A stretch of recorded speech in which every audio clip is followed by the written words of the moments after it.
కొందరి జీవితాలు అర్థాంతరంగా ఎందుకు ఆగిపోతాయో చెప్పుకుందాం. ఒక చెరువులోని ఒక చేప పేరు తెలివి, ఒక చేప పేరు బుద్ధి, ఒక చేప పేరు మొండి. ఈ 3 స్నేహితులు ఎప్పుడు కలిసే ఉండేవి. ఒకరోజు తెలివి అనే చేపకి రేపు చేపలు పట్టేస్తారంట, వచ్చి పడితే మనం ముగ్గురం వెళ్తే చనిపోతాము, ఈరోజే వేరే చెరువులోకి వెళ్ళిపోదామా అనుకున్నాయంట. అనుకుంటే తెలివి చెప్పిన మాటలకు మొండి అందంట, వాడు వచ్చినప్పుడు జాలర్ వేసినప్పుడు చూద్దాంలే అందంట. బుద్ధి అందంట, ఎందుకు రిస్క్ తీసుకోవటం, కలిసే ఉన్నాం కదా, అప్పుడు చూద్దాంలే అన్నాయంట. అయితే తెల్లారి జాలర్ వచ్చే ముందు బుద్ధి కనిపించిందంట. నిజమే కదా, నేనైనా తప్పించుకోవాలి కదా అని వెంటనే పక్క చెరువులోకి దూకిస్తుందంట. తప్పించుకుంది. ఈ తెలివి ఆలోచిస్తుందంట, మొండిని వదిలి ఎలా వెళ్ళాలి అని. ఈలోగా జాలర్ వచ్చాడంట. ఈ తెలివితేటలు గల చేప ఏం చేసింది, వెంటనే చనిపోయినట్టు నటించిందంట. ఆ జాలర్ వరలేసి పట్టించుకున్నాడంట. మొండిది, నాకేంటి, నేను జాగ్రత్తగానే ఉన్నాగా, ఆడేం చేయగలరు అనుకుంటుందంట. ఇలాగా వల్లోకి వెళ్ళిపోయిందంట. ఈ వల్లోకి వెళ్ళాక ఎప్పుడైతే చనిపోయినట్టు తెలివి నటిస్తుందో దాన్ని తీసి వాటర్లో వేసాడంట. వాటర్లో వేస్తే తప్పించేసుకుంది తెలివి. ఇప్పుడు మొండి దొరికిపోయిందంట. ఇలాగే మొండితనం చేస్తూ ఉంటారు. నా ఇష్టం, నేను ఇలాగే ఉంటాను, నన్ను ఎవరు ఏం చేయరు, నేను మోనార్క్ని అని ఆ బుద్ధి లేని ఆ మొండి చేపకి ఎవ్వరూ చెప్పలేరు. 3 స్నేహితుల్లో ఇప్పుడు మొండి చనిపోయింది.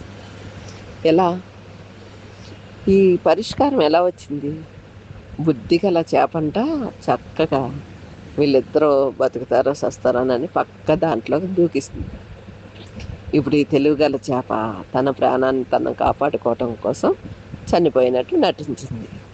ఈ మొండి ధైర్యంతో ఉంది చూసారా, అది దొరికిపోయింది. అందుకే ఎన్నోసార్లు చాలామంది గెలవలేక ఓడిపోట కారణం ఈ మొండే.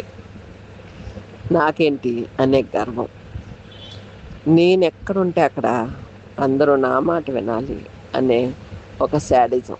దానివల్ల ఈ మొండి ఎక్కడికి వెళ్ళినా జయించలేకపోతుంది.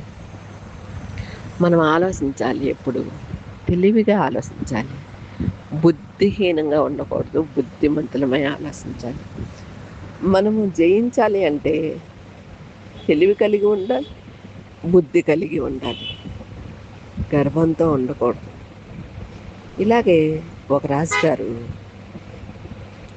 ఆ ఊరిలో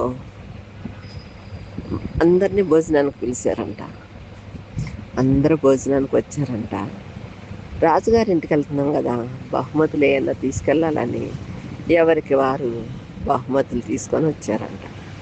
ఒక పేద కుర్రాడు, ఒక కుంటి కుర్రాడు ఏమీ తీసుకోకుండా వచ్చాడంట. ఎందుకంటే తన దగ్గర ఏమీ లేవంట. అయితే రాజుగారు, మీరందరూ మా ఇంటికి వచ్చి ఆహ్వానాన్ని మన్నించి చక్కగా భోజనం చేయండి అంటే అందరూ భోంచేసి రాజుగారికి పట్టుకెళ్ళి గిఫ్ట్లు ఇచ్చారంట. అప్పుడు రాజుగారు అన్నారంట, నేను పిలిచా కదా, మీ అందరికీ మంచి గిఫ్ట్ ఇవ్వాలనుకున్నాను అంటే ఈ పిల్లవాడు మాత్రం, అయ్యా నేనేమి తేలేకపోయానయ్యా, మీరందరూ తేగలిగారు అంటే అప్పుడు రాజుగారు, మీరందరూ తేగలిగే స్థితిలో ఉన్నారు కాబట్టి ఇగో తేలేని వాడికి నేను గిఫ్ట్ ఇస్తాను అన్నారంట. వాళ్ళందరూ కంగు తిన్నారంట. ఎందుకంటే వాళ్ళందరూ కొంచెం గర్వంగా వచ్చారనమాట. ఈ అబ్బాయి లేని పరిస్థితిలో వచ్చాడు కాబట్టి అబ్బాయిని రాజుగారు అడిగారంట, నీకేం కావాలో చెప్పు, నీకు కావాల్సినంత ఇస్తాను అన్నారంట. అంటే అబ్బాయి తెలివిగా ఒక నిమిషం ఆలోచించి, అయ్యా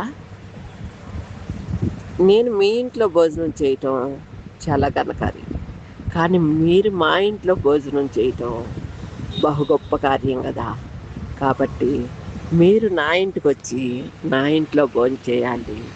నాది చాలా చిన్న గుడిసె, మేము చాలా పేదవారిని, కానీ మీరు వస్తారా అయ్యా అని అంటే రాజుగారు మాట ఇచ్చారంట, నేను తప్పకుండా వస్తాను, నా సంతోషం కొలిది నీ ఇంటికి వచ్చి నేను ఫోన్ చేస్తానని.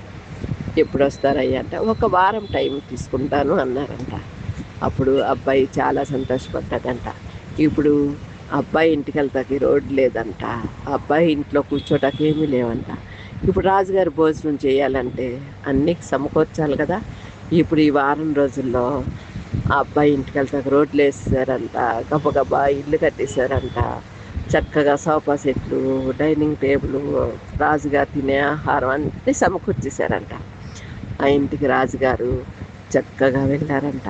వెళ్ళి ఆ ఇంట్లో ఆ పిల్లవాడితో పాటు ఆ తల్లిదండ్రులతో కూర్చొని భోంచేశారంట. ఇప్పుడు ఎవరు తెలివైన వారు అంటే ఆ ఊరిలో ఆ అబ్బాయే తెలివైనవాడు. తెలివి బుద్ధి రెండు కలిగి ఉన్నాడు కాబట్టి, జ్ఞానంగా ఆలోచించాడు కాబట్టి తను తీసుకెళ్ళొచ్చు, ఒక గ్లాస్ పాలు తీసుకెళ్ళినా తీసుకెళ్ళొచ్చు కదా. కానీ పేదరికంతో ఉన్నాను అని రాజుగారికి తెలియకనే తెలియజెప్పాడనమాట. అప్పుడు ఆ ఊళ్ళో వాళ్ళంతా ఈర్ష్య భావంతో గుళ్ళుతో ఉండిపోయారంట. ఏంటి, మనం ఏదో రాజుగారింటి ఖాళీ చేతులతో వెళ్ళకూడదని మనం వెళ్ళాము, రాజుగారు ఎంత దెబ్బేస్తారు అనుకోలేదని అందరూ గుసగుసలాడుకుంటున్నారంట. అప్పుడు అబ్బాయి వాళ్ళందరినీ పిలిచాడంట రాజుగారు భోజనానికి వచ్చేటప్పుడు. రాజుగారు భోజనానికి వచ్చారు మా ఇంటికి, మేము పేదవారమే, కానీ రాజుగారికి పెట్టేంత స్తోమత మాకు లేదు. దేవుడు రాజుగారి రూపంలో మా ఇంటికి వచ్చారు, మా ఇంటికాడ భోంచేశారు, ఆయన ఇచ్చిన మాట తప్పలేదు. ఇప్పుడు నేను కూడా ఆయనకు చిన్న బహుమానం ఇవ్వాలనుకుంటున్నాను అని వాళ్ళు చెప్పులు కుట్టేవారంట. కొత్త చెప్పులు కుట్టి ఆయన పాదాలకు తొట్టిగారంట. ఇప్పుడు చెప్పండి, ఎవరు ఎక్కడ ఏ స్థానంలో ఉండాలో నిర్ణయం వారే తీసుకోవాలి. ఆ చెప్పులు తొడుగుతుంటే రాజుగారు చాలా సంతోషపడ్డారంట. ఇంత గొప్ప బహుమతి నాకు ఇస్తావు అనుకోలేదు నేను, నువ్వు చాలా ఉన్నత స్థానంలో ఉన్నావు, ఇంత మంచి చెప్పులు ఎలా నీకు సాధ్యం అంటే, అయ్యా నేను చేసే వృత్తి అది, నేను చెప్పులు కుట్టుకునేవాడిని, కానీ మీలాంటి వారికి ఏది అవసరమో సమకూర్చానయ్యా, మీరు నా కోసం ఇన్ని సమకూర్చినప్పుడు నేను ఈ వారం రోజుల కష్టార్జితాన్ని ఆ చెప్పులకు పెట్టానయ్యా అంటే ఆయన చాలా సంతోషపడ్డారట. రాజుగారు అందరితో ఒక మాట అన్నారట, స్వార్థంగా వచ్చేవాడికి జీవితం ఏమీ బాగోదు, నిస్వార్థంగా ఎక్కడికి వచ్చినా జీవితం బాగుంటుంది అని.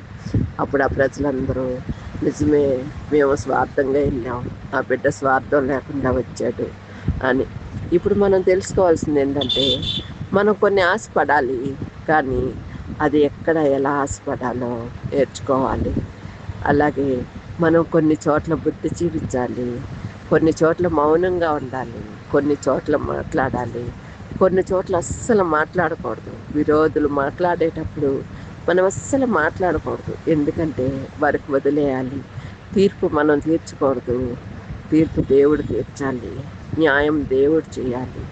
మనుషులు న్యాయం చేయలేరు ఎప్పటికీ, న్యాయాధిపతులు ఉంటారు కానీ అందుకే న్యాయదేవతకి కళ్ళు కట్టేస్తారు.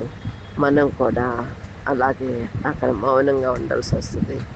ఇదంతా మనం నేర్చుకున్నప్పుడు మనం తెలివైన వారిగా, బుద్ధిమంతులుగా ఉండాలి. మొండివారిగా ఎప్పుడూ ఉండకూడదు. ఆ మొండి చేపకి ప్రాణం పోయినట్లుగా మొండిగా ఉంటే జీవం పోతుంది. అర్థం చేసుకోండి స్నేహితులారా.